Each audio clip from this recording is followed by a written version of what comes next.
I've been running this homebrew creature now for several different encounters, and by this time I've gotten so comfortable with this creature that I know exactly how to run it. I know all of its abilities, I know what sequence they should go in, I kind of know the flowchart of what it does, I know how it like stalks around and uses its abilities to remain unseen until it ambushes and all these things. And the thing is that those combats flow so much better. I even know, off the top of my head, what the damage rolls are. I don't even have to be looking at the stat block constantly because I've practiced with that creature so much, with that monster.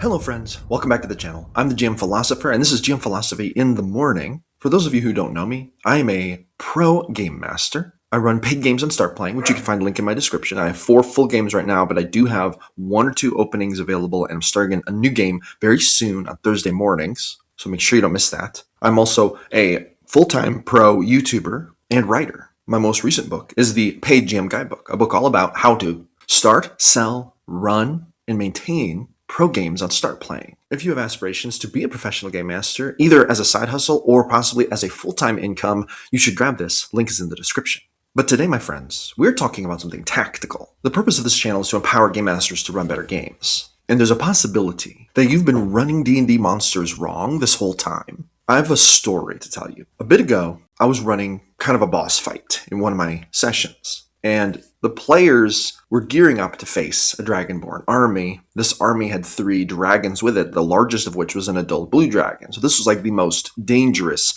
enemy they were facing on the field. Well, a plan came to light where they were going to attempt to lure this blue dragon in prematurely and just go ahead and get the fight over with so that they could all work together to team up on the blue dragon instead of waiting for the dragonborn to do things on their time. As it turns out, the strategy worked rather well. They were able to lure the blue dragon in and they commenced to fighting it. Now, I will admit, a lot of things went differently in this session than I thought they would. The party did a lot of stuff I did not expect, and I will admit I was doing a bit of scrambling to keep up with the creativity. I had many documents open. I was trying to track a bunch of different things. My mind was in many different places, as it is when we're running games, right? Because there was a large-scale battle kind of going on, and there were even army units clashing in other places. So there were a lot of things going on, and I was also improvising along with the player choices, and I made a classic mistake during this fight that really hurt the experience, and it had to do with how I ran the blue dragon. But not only that, I also want to talk about what I could have done to prevent this mistake, and I want to share it with you so that you can prevent this mistake in the future. First off, I did read and understand the blue dragon's stat block. This blue dragon also had sorcerer levels, which I had worked out and I understood. However, I wasn't so acquainted with the monster that I could run it without referencing back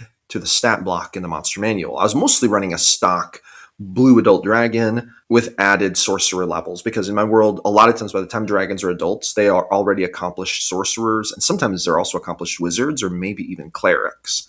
But this one had sorcerer levels. It was a rather unsophisticated dragon, and thus it kind of channeled its innate magic, but it had not studied anything beyond that. And once the fight commenced, a couple things happened in sequence that led to the party defeating it actually a lot easier than they probably should have, which I think was fine, really, to be honest. Like, I would rather the players have a big victory and make the win count than get stomped and destroyed by my monsters. I'm not trying to come out here and destroy the player characters, but if we do not run the monsters to their fullest good extent, this is going to hurt the immersion. It's going to also hurt the end result of when they do succeed, them feeling like, oh my gosh, it was so crazy, I can't believe we pulled that off, right?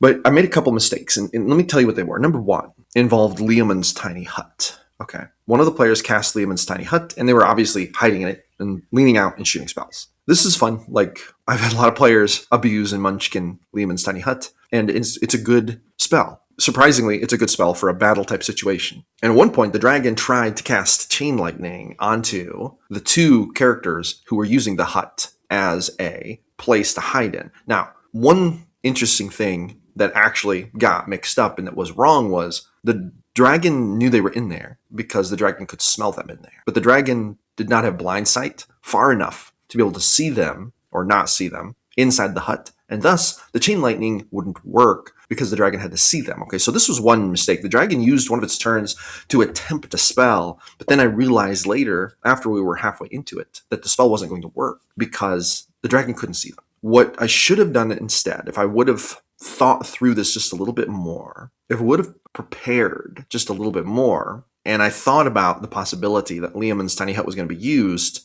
I would have probably done something very different. For example, I believe it was Sleeping Giant who commented on one of my videos that the dragon should have held the chain lightning action for when one of them poked out to fire another attack at him. This would have been a way better way to deal with it, right? But instead, the attack got wasted because of the Leomund's tiny hut interaction, thus kind of taking away one of the dragon's big spells and big attacks without it really doing anything to frighten or harm the player characters, aside from them realizing that the dragon had the capability to cast the spell. Here's another thing that happened. At one point, one of the players cast Hypnotic Pattern, I believe is what the spell is. The one where they, it's like the bard spell where you hypnotize creatures with the dancing lights and stuff. And the dragon rolled catastrophically bad on its save and became hypnotized. Now, I knew that dragons have legendary resistance, but for some reason, I did not use it, right? And that's okay. I'm not mad about this. I completely forgot about legendary resistance for a moment. By the time I remembered it, we had already gone 2 or 3 turns past it. And it's like, oh my gosh, I totally missed that. And I mean, I'm not going to go back and retcon it because you forgot, right? So I described it, ruled it like this. Oh my God, he forgot to use his legendary resistance. He must be so arrogant that he doesn't think these mortals are a challenge for him. So thematically and in the story, I gave a justification. But above table, well, the truth is, this was also a mistake that hurt the combat because while that player did succeed with the Hypnotic Pattern, the truth is the player succeeded against a foe who was not operating at full potential because of the way that I was running them. And thus, the combat was way less challenging. They did end up defeating the blue dragon. It did take a bit of time, but the truth is, it was too easy for them to do it. It was just too easy. And part of that was because of these mistakes I made along the way. Had I not made these 2 mistakes, the battle would have been much more dangerous and would have had much higher stakes. And thus it is what it is. Now, once again, I'm not mad about this or upset, really. The reason I'm making this video is because I have learned something about running monsters in my battles. I've learned that if I'm going to run a monster in a battle, it's in my best interest to really understand the stat block and to even run through some, fake combat, mock combat myself to practice with the monster before I actually run it. By contrast, I have a homebrew monster that I've been running for several of my games because I created a fillable arc that I could put into all of my games. I run 4 pro games right now, which, by the way, if you are interested in running pro D&D games or starting a pro game master business that includes marketing on YouTube and selling products like what I do, I'm actually offering for a limited time and to 6 people only a new private group called the Pro Game Masters Guild. This is a paid offer. In other words, it's going to cost money. But if you want my direct help every week setting up, selling, and running your pro games successfully to make that extra money or even to go full time with it, and you want to supplement it with the YouTube for marketing and products to kind of bolster your finances like I do, well, then you can join this guild. The only way to do it is to join my Discord. Now, joining my Discord is easy. Anyone can do this, and you should. The GM Philosophy Discord is over 600 GMs strong right now. We do all kinds of awesome stuff in there. So make sure you join that. But once you join it, you can find me and private message me and say, hey, GM Philosopher, I'm interested in the Pro Game Masters Guild. And then tell me a bit about yourself and what you want to accomplish. If you sound like a good fit, I will message you back and set up a one-on-one call with you. So if you're interested in going down the route of becoming a pro game master and you think you would like some step-by-step help from me personally, along the way, make sure you do that. Link to my Discord is in the description, guys. But the point is that I've been running this homebrew creature now for several different encounters. And by this time, I've gotten so comfortable with this creature that I know exactly how to run it. I know all of its abilities. I know what sequence they should go in. I kind of know the flow chart of what it does. I know how it stalks around and, uses its abilities to remain unseen until it ambushes and all these things. And the thing is that those combats flow so much better. I even know, off the top of my head, what the damage rolls are. I don't even have to be looking at the stat block constantly because I've practiced with that creature so much, with that monster. And as game masters, I realize that it is labor intensive to practice run monsters before we use them. But here's the truth, guys. The game's going to be way more seamless if we actually put in that time and effort and we practice with the monster just a little bit. If we read those stat blocks really good, if we really internalize them and even write yourself out a turn flow chart or something like that, running a monster, grabbing the stat block and running the monster is understandable. I mean, sometimes we're busy, sometimes you have limited time. And it's if there are things to put time into, there are a lot of choices. Developing better maps, right? Developing better plot arcs, writing more lore, making your tokens better. There's limitless stuff we can choose to invest our time into. But I will say this. I think that most D&D game masters are not running monsters to their fullest potential. And the reason is probably because either they haven't run that monster very much, they haven't practiced with it, and they are not just on it with it. And I am guilty of this. Now, I'm not trying to say that everyone out there is doing this. I'm not trying to say you're doing this. I don't know what you're doing at your table. You may be watching this and thinking, wow, Jim Philosopher, amateur move. I've been doing that for years. You might be saying that, and good for you.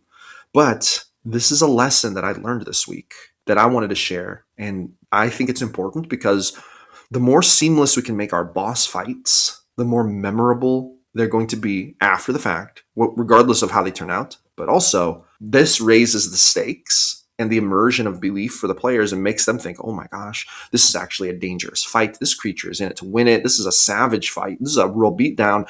I hope we can get through this. And then if they overcome that challenge, the inner rewards are going to be so much better. And it's going to be such a big feel-good moment. We can't go too easy on the player characters in the game during boss fights because these are supposed to be the moments when the stakes are the highest, right? So make sure you get really well acquainted with those monsters. Make sure that you really get well acquainted with the possible interactions that you might be having with your group. Try to think ahead about how you're going to deal with those things a little bit. And I realize I'm probably preaching to the choir here. I realize a lot of people probably already do this to a point. However, I have realized that this is an area that I want to put more investment into to try to make my boss fights basically higher quality and higher stakes. And in general, I kind of just think I need to up level the difficulty of my monsters. So boom, that's what we're going to do. Instead of just jacking up their HP and AC, we're going to learn their abilities and synergies and make them make way better use of their turns, be more strategic with them, right? This is the plan. So there's my dissertation on that. I want to thank you so much for coming back to another episode of GM Philosophy in the Morning. Empowering Game Masters run better games is the goal. Roll me some D100s at your next game, friends, and I will see you on the next one.